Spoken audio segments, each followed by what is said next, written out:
So I'm going to test flight, guys, my FX 9603 FX Hobby.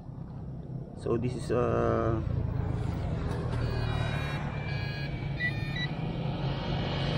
brushless, guys.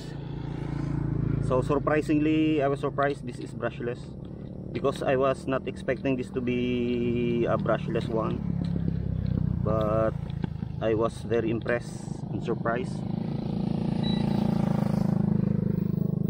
because this is what came is a brushless one. So very nice and very surprising, and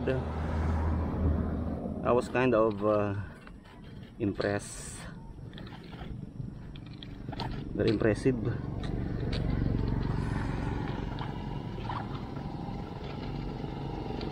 So it's time for her maiden flight. So FX 9603 brushless.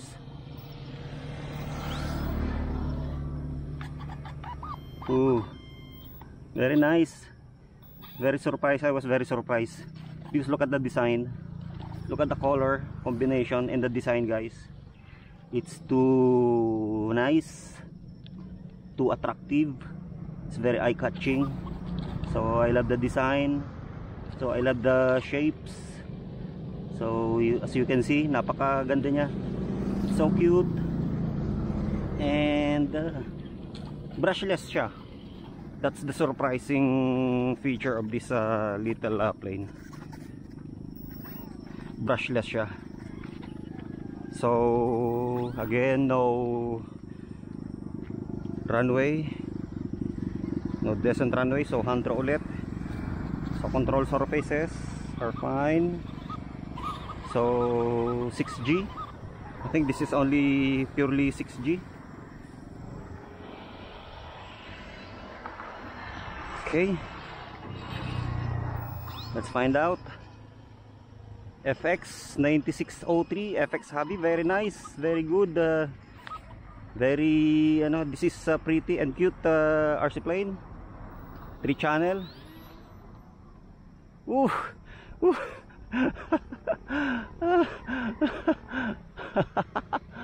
Dapat pala you hand draw this with more force.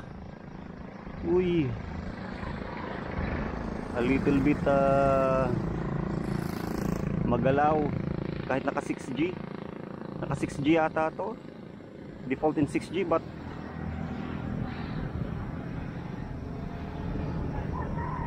parang naka 3D siya, hindi siya gano'n ka stable. She's not that too stable.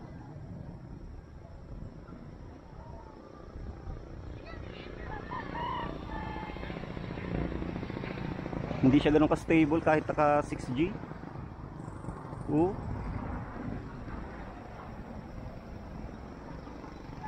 Parang magalaw.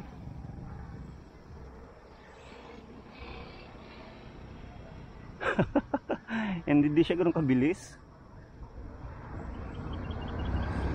Parang tansyahan to Parang naka 3D to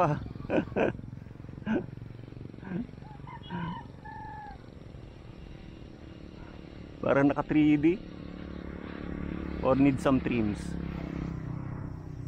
Yung elevator niya parang kailangan ng trim. Uy. Oh, mukhang mahirap paliparin to. It's not that responsive, and medyo unstable sa 3D ay sa 6G.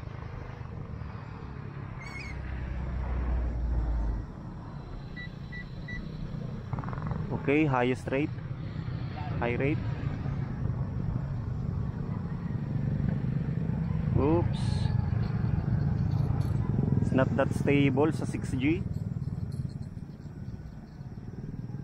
but it doesn't fly fast. Very slow flyer. I think slower than the Kutai A505.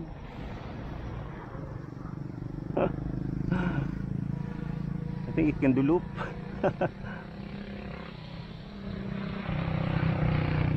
Hard to control. I think kung beginner ka, you will find it hard to fly. It's not that easy to control, guys, to be honest. Meron siyang mga extra movement. Although I think naka 6G siya, but hindi siya ganun ka-stable. Ayan o, pagka nililiko mo, just nag-nose dive siya.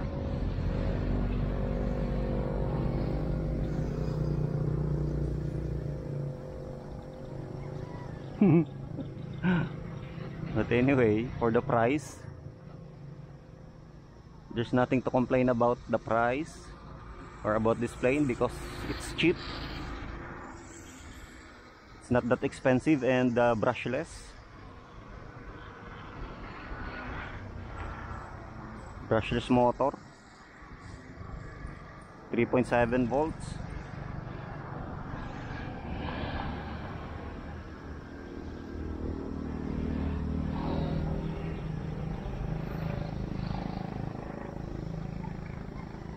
Medyo magalaw siya. Siguro hindi naman siya naka ano. I think wala siyang 6G 3D mode. I think it flies only in 3D. Napaka-stable niya lang because of the dihedral wing. Yung wing niya lang yung nakakapagpa-stable sa kanya because of the design. Very dihedral. Pero I guess sana mali ako.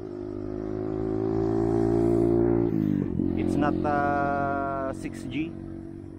I think it's purely 3D, no stabilization, no gyro stabilization.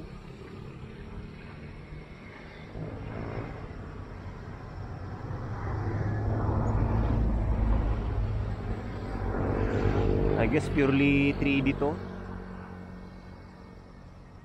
Only the wing design makes the aircraft stable. Yung dihedral design ng wing niya.